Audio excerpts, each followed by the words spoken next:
27장 14절에서 34절까지입니다.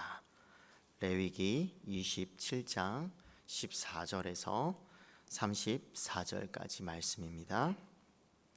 만일 어떤 사람이 자기 집을 성별하여 여호와께 드리려 하면 제사장이 그 우열간에 값을 정할지니 그 값은 제사장이 정한 대로 될 것이며, 만일 그 사람이 자기 집을 물으려면 내가 값을 정한 돈에 그 5분의 1을 더할지니 그리하면 자기 소유가 되리라.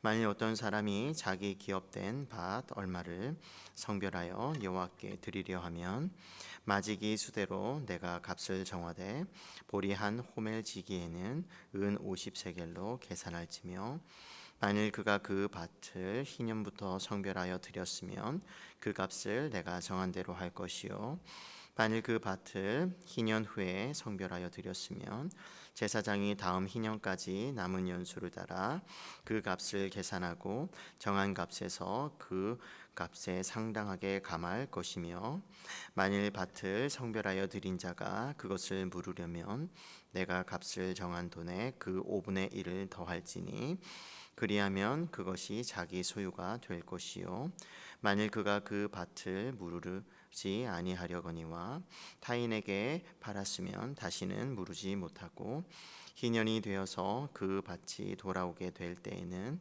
여호와께 바친 성물이 되어 영영히 드린 땅과 같이 제사장의 기업이 될 것이며, 만일 사람에게 샀고 자기 기업이 아닌 밭을 여호와께 성별하여 드렸으면 너는 값을 정하고 제사장은 그를 위하여 희년까지 계산하고 그는 내가 값을 정한 돈을 그 날에 여호와께 드려 성물로 삼을지며, 그가 판 밭은 희년에 그 판 사람 곧 그 땅의 원주민에게로 돌아갈지니라. 또 내가 정한 모든 값은 성소의 세겔로 하되 20게라를 한 세겔로 할지니라. 오직 가축 중에 처음 난 것은 여호와께 드릴 첫 것이라. 소나 양은 여호와의 것이니 누구든지 그것으로는 성별하여 드리지 못할 것이며, 만일 부정한 짐승이면 내가 정한 값에 그 5분의 1을 더하여 물을 것이요, 만일 무르지 아니하려면 내가 정한 값대로 팔지니라. 어떤 사람이 자기 소유 중에서 오직 여호와께 온전히 바친 모든 것은 사람이든지 가축이든지 기업의 밭이든지 팔지도 못하고 무르지도 못하나니 바친 것은 다 여호와께 지극히 거룩함이며, 온전히 바쳐진 그 사람은 다시 무르지 못하나니 반드시 죽일지니라. 그리고 그 땅의 10분의 1 곧 그 땅의 곡식이나 나무의 열매는 그 10분의 1은 여호와의 것이니 여호와의 성물이라. 또 만일 어떤 사람이 그의 11조를 물으려면 그것의 5분의 1을 더할 것이요, 모든 소나 양의 11조는 목자의 지팡이 아래로 통과하는 것의 10번째의 것마다 여호와의 성물이 되리라. 그 우열을 가리거나 바꾸거나 하지 말라. 바꾸면 둘 다 거룩하리니 무르지 못하리라. 이것은 여호와께서 시내 산에서 이스라엘 자손을 위하여 모세에게 명령하신 계명이니라. 아멘.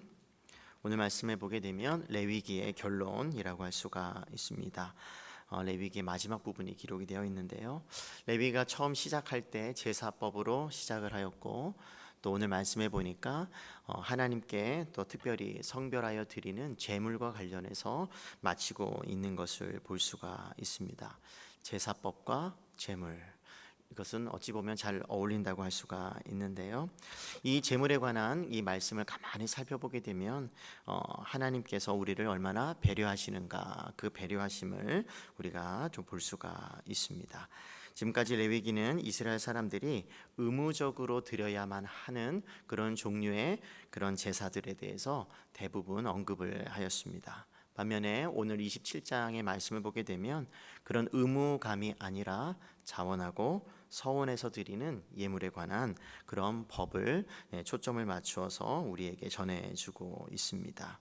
그래서 27장을 조금 더 보게 되면 하나님께 성별 바쳐진 것과 처음 난 가축 11조 등과 관련하여서 이 예물의 가격은 얼마이며 또 만약에 그것을 물으려 할 때는 얼마를 또 더 돈을 지불하고 물러야 하는지 그런 규정을 기록하고 있습니다. 특별히 하나님께 거룩하게 구별해서 드려야 하는 어떤 그런 지켜야 할 기본적인 원칙이 있다고 한다면, 처음 바치려고 계획한 것은 하나님께 반드시 바쳐야 한다는 것이지요. 이것은 변함없는 사실입니다. 그러나 만약에 우리를 배려하여서, 만약에 마음이 변하여서 그것을 되돌리려 한다면, 물으려고 한다면, 그러면 얼마의 값을 지불하고 물을 수 있는 그런 경우에는 물을 수 있다는 규정을 구체적으로 우리에게 주고 있습니다. 그래서 이 규정을 가만히 살펴보게 되면 계속해서 반복되는 단어가 있습니다. 혹시 읽으시면서, 말씀을 읽으면서 우리가 기억이 날 텐데요. 거룩이라고 하는 단어이지요. 그래서 이 거룩이라는 단어를 가만히 살펴보니까 20번에 걸쳐서 거룩함 또는 거룩하다라고 하는 그런 동사와 명사가 합쳐서 20번이나 기록하는 것을 볼 때, 얼마만큼 하나님께 바쳐진 그와 같은 것들이, 그것이 사람이든 가축이든 또 집이든 땅이든 또 11조와 같은 것이든 바쳐진 것은 성별, 거룩하다, 구별되었다는 것을 우리에게 강조해서 말씀해 주고 있는 것입니다. 특별히 이것을 다시 한번 다양한 어떤 구체적인 것을 통해서 우리에게 가르쳐 주는, 또 성별을 강조하고 있는 것은 그만큼 하나님께 자원하여 드린 것일지라도 그것이 얼마만큼 소중하게 또 바쳐야 되는 것인지, 그 예물이 거룩한 만큼 그 거룩성이 훼손되지 말아야 할 것에 대해서 방지하기 위해서 이 말씀을 우리에게 주고 있다고 할 수가 있을 것입니다. 그래서 27장은 먼저 1절에서 13절까지 우리가 어제 살펴봤었는데요. 사람과 가축의 서원의 규정을 다루고 있습니다. 간단히 다시 한번 언급을 하면, 서원이라고 하는 것, 그것은 갚지 않는 것보다 오히려 서원하지 않는 것이 더 낫다고 전도서 5장 5절은 우리에게 말씀해 주고 있죠. 또 만약에 서원을 시행하지 않고 미루면 심지어 죄가 된다고 신명기 23장 21절에서는 우리들에게 말씀해 주고 있습니다. 더 나아가서 예수님께서도 마태복음 5장 33절과 37절에 보게 되면 맹세하는 것을 신중하게 하라고 우리에게 또 말씀해 주시는 것을 보게 되면, 하나님께서 서원하고 또 자원해서 드리는 이와 같은 것들을 거부하신 적은 없지만, 그것을 바칠 때는 자원하는 마음으로 또 서원해서 맹세하여 하나님 앞에 언급된 것은 반드시 지켜야 한다는 기본적인 원칙을 우리들에게 성경은 말씀해 주고 있다고 볼 수가 있습니다. 그런 모든 서원과 관련된 기본적인 그런 규정을 오늘 읽은 27장에서 다루고 있다고 할 수가 있을 것입니다. 그러면 바치는 그 사람의 그 마음의 변화에 따라서 물을 수 있다고 성경은 우리에게 계속해서 말씀해 주고 있는데요. 5분의 1을 더해서 물러야 된다. 이런 말씀을 왜 우리에게 주셨을까요? 네, 물으려고 하면 20%를 더 지불해서 물을 수 있다. 이와 같은 것은 하나님께서 물을 때는 신중하라, 그리고 서원하고 자원하기 전에는 다시 한번 생각해 보고 그와 같은 어찌 보면 손해가 있다는 것을 염두에 두고 신중하게 서원할 것을 우리들에게 가르쳐 준다는 것이죠.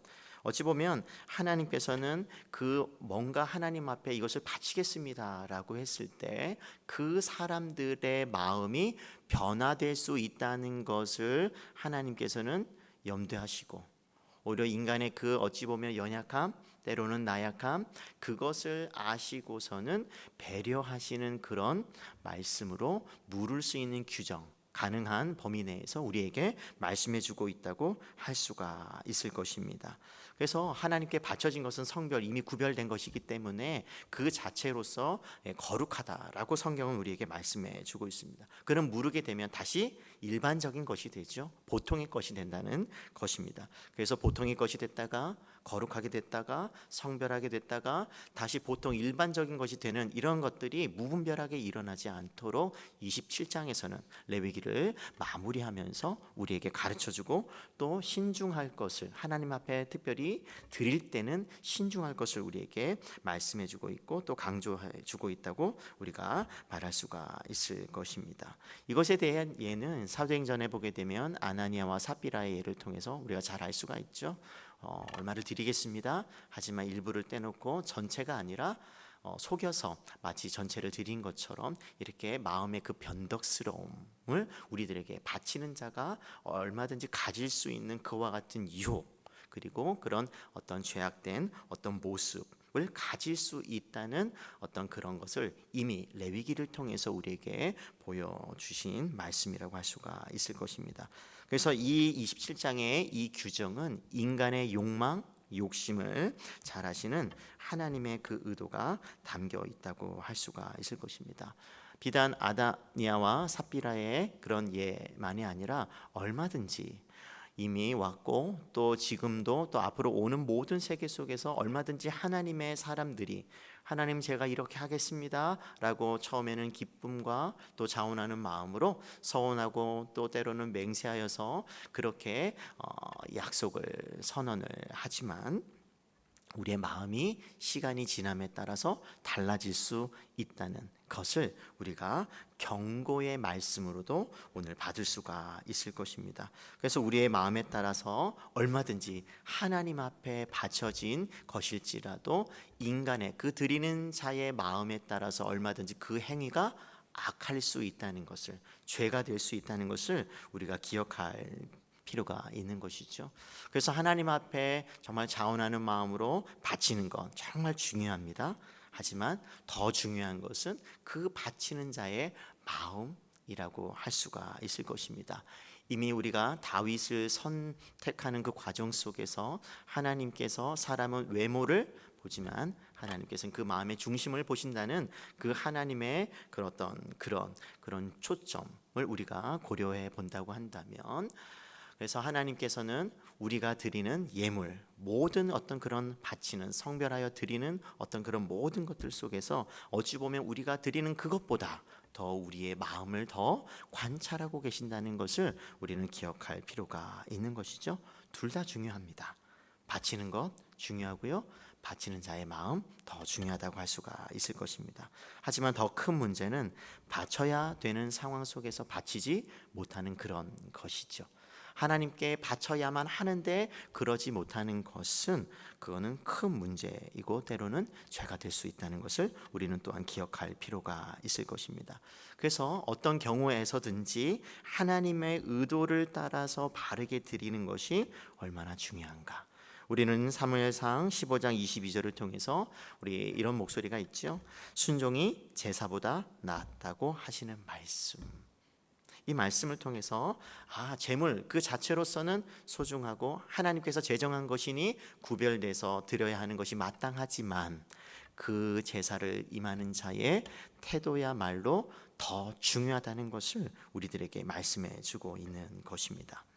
그렇다면 이스라엘은 다시 한번 또 다른 것을 한번 생각해 볼 필요가 있는데요. 왜 하나님께서는 레위기 전체를 통해서 이와 같은 제사법, 제물을 드리는, 특별히 하나님과 그 깊은 만남이 이루어지는 그런 예배에 대해서 우리에게 말씀해 주고 또 예배로 시작을 해서 또 예배와 관련된 규정으로 마칠까? 그만큼 이스라엘은 예배 중심의 삶이었다는 것을 우리들에게 보여준다고 해도 과언이 아닐 것입니다. 근데 이스라엘에 보게 되면 달력을 가만히 한번 살펴보시게 되면 1년 내내 매달 매주 매일 드려야만 하는, 그리고 절기를 따라서 드려야만 하는 그런 예배 제사들이 있었습니다. 가만히 보게 되면 1년 주기로 또 몇 년을 주기로 계속해서 반복되는 그런 예배의 어떤 주기, 이것을 보게 되면 하나님께서 처음에 이스라엘 백성들을 출애굽한 이후에 그 하나님의 나라, 제사장의 나라를 세우려고 하셨을 때 어떤 나라를 세우려고 하셨는지 우리들에게 보여준다고 할 수가 있죠. 제사법을 통해서, 레위기를 통해서 우리는 하나님께서는 예배하는 그런 나라, 예배가 중심이 되는 그런 나라를 만들고자 했던 것을 우리가 볼 수가 있는 것이죠. 그래서 이스라엘의 그런 삶의 중심에는 언제나 예배가 있었다. 그것을 우리는 레위기 전체를 통해서, 레위기를 마무리하면서 우리가 꼭 기억하고 넘어가야 할 것입니다. 이처럼 이스라엘 백성들을 성별하신 하나님의 그 놀라운 계획, 그것은 다른 민족과 구별된 어떤 구별된 모습이 있어야 되잖아요. 그 거룩함, 그것이 무엇이겠습니까? 그와 같은 절기와 예배와 또 때와 또 시기에 따라서 1년 내내 돌아가는 그런 예배, 어떤 그런 체제 제도 속에서 우리는 발견할 수가 있는 것이죠. 그래서 하나님께서는 이처럼 왜 절기와 예배를 통해서 그와 같은 예배 중심의 삶의 나라로, 그런 민족으로, 백성으로 만드셨는가 가만히 보게 되면 세상과 다른 시간표를 가지고 하나님의 백성들은 살아야 된다는 것을 우리들에게 가르쳐 준다고 할 수가 있을 것입니다. 거기에서 하나님의 자녀됨, 하나님의 백성됨, 구원받은 자의 모습이 그런 예배, 새로운 그런 세상 나라와는 다른 시간표를 살아가는 그 모습 속에서 드러난다고 할 수가 있을 것입니다. 그래서 거룩한 예배를 통해서 새롭게 되어질 뿐만 아니라 그 예배를 통해서 하나님과 어떤 문제가 해결되고 또 더 나아가서 새로운 관계가 형성이 되면서 거룩한 삶을 살아갈 수 있는 능력, 힘, 원동력을 그 예배를 통해서 이루어지기 때문에 하나님께서는 그 어떤 것보다 예배 중심의 나라, 그리고 백성을 만드셨다는 것을 알 수가 있습니다. 그래서 하나님께서는 시간을 성별하셨다라고 할 수가 있는데요, 우리는 예배를 통해서 그와 같이 거룩한 하나님과 교통이 이루어지고 또 그 만남을 통해서 우리 역시 오늘도 변화가 일어나며 또 더 나아가서 우리만 아니라 우리의 가정이, 우리가 변화되면 우리의 가정이 변화되고 우리 가정이 변화되면 나라가 변화되고 나라가 변화되면 전 세계가 변화되어지는 이와 같은 하나님의 더 큰 목표, 그런 그림을 우리들에게 보여준다고 할 수가 있을 것입니다. 그래서 우리가 왜 예배해야 됩니까? 라고 하는 것은 레위기를 통해서 그 예배하는 삶이야말로 우리의 거룩함을 드러내는 행위이며 우리가 하나님의 자녀됨을 드러나는 어떤 그런 증표이며 더 나아가서 우리가 누구인지 또 어떻게 살아야 되는지 그와 같은 신분이 드러나는 그런 일들이 예배를 통해서, 예배하는 삶을 통해서 드러나기 때문에 우리는 우리의 시간을 구별하고 성별하고 하나님 앞에 드리는 그런 새로운 시간표의 삶을 살아갑니다 라고 우리는 말할 수가 있을 것입니다. 그래서 27장을 전체를 보게 되면 14절부터 25절까지 집과 밭의 서원에 대해서, 더 나아가서 또 26절에서 33절을 보게 되면 처음 난 가축, 또 헤렘이라고 할 수가 있는데요, 여호와께 온전히 바치는 것, 또 11조 10분의 1을 여호와의 것, 그래서 물을 수 있는 것과 물을 수 없는 것을 구분하고 맨 마지막 34절에서는 전체 레위기 결어의 말씀, 마지막 말씀을 이 시내산에서 주어졌다는 것을 언급하면서 마치고 있는 것입니다. 예배하는 삶, 새로운 시간표를 가지고 살아가는 삶이야말로 우리가 누구인지를 드러내는 그런 중요한 행위이기 때문에 길게 하나님께서는 출애굽기와 민수기, 그 역사적인 기록 그 사이에 그런 예배와 관련된 긴 말씀을 우리들에게 주신 것이라고 할 수가 있을 것입니다. 이처럼 이 세상과 구별된 삶을 살아가는 새로운 시간표로서 레위기를 우리에게 주셨으니 이제 레위기를 계속해서 읽어가면서 우리가 어떻게 바쳐져야 하며 또 살아있는 제물로서 어떻게 예배해야 하며 또 그것을 통해서 우리가 어떻게 살아야 되는지 그것을 세상에 드러내면서 하나님께 영광을 돌리는 저와 여러분 되시기를 주님의 이름으로 축복합니다. 아멘. 기도하겠습니다. 하나님 아버지, 우리에게 말씀해 주시는 그 말씀대로의 삶을 살아가는 우리들이 다 되게 하여 주시고, 새로운 시간표의 삶을 살아감으로 하나님께 영광을 돌리게 하여 주시옵소서. 예수님의 이름으로 기도합니다. 아멘. 우리 찬송가, 우리 아까 불렀던 새 찬송가 406장